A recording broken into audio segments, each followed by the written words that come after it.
Lieutenant colonel Abdullah Al Mamun ছিল, যেই দিন তার বাবা মারা গেল ওই দিনের কথাটা বলতেছি। ওই দিন রাতে আমাকে অ্যারেস্ট করলো, তারপর ওই সময় ওনার বাবা মারা গেছিল। খেয়াল আছে? এটা খেয়াল আছে? অন্য কেউ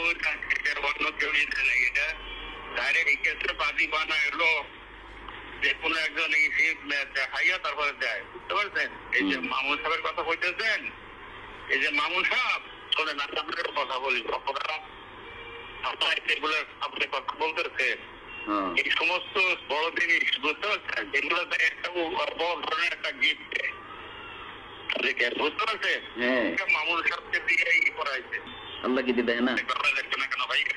আপনি যা কিছু বলেন না কেন, এখন আল্লাহ দেখছি, আল্লাহ দেখছেন অবশ্যই দেখছেন।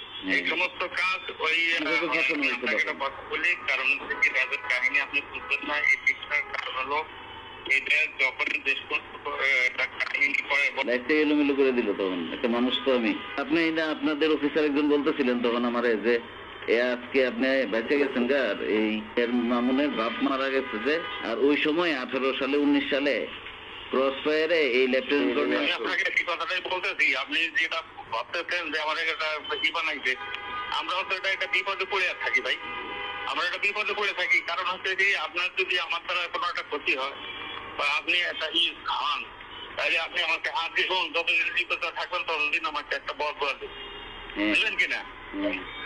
তাহলে আমি আপনার বর করা দেওয়ার ব্যবস্থা না ভাই। আমার কোনো ই আছে, আমাকে তো এমন ভাবে ই করা হয়েছে যে এখন না পারবো আপনার দিকে কথা বলবো, না পারবো সরকার দিকে কথা বলবো। কোন দিকে কথা বলবো বলেন? আমার দিকে আমি কথা বলতে গেলে আমার ফাঁসি কথা বলছেন। আপনার দিকে যদি আমি কি করতে যাই, আপনার উপকার করতে যাই, তাহলে আমার নিজের কি আমি বিপদ থেকে মনে করেন আমরা নিচুওয়ালা, আমার কাছে পরিষ্কার আমরা নিচুওয়ালাকে যে সমস্ত আদেশ করা হয়, নিচুওয়ালা যদি আদেশ গুলো পালন না করে তারা কি চাকরি করতে পারে? বলে আমরা নিজেদেরকে এইবার ভাষাইছি, কাজ করে ফেলে তারপরে বাদী বানায় দেয় অমুক বাদী, অমুকই অমুকই, তারা তো আর বাহিরে থাকে করতে পারি। তাহলে এটা আমার একটা আপনি বলেন আপনার কি উপকার করতে পারি? যদি কোনো উপকার আমার দ্বারা হয় তাহলে আপনি বলতে পারেন।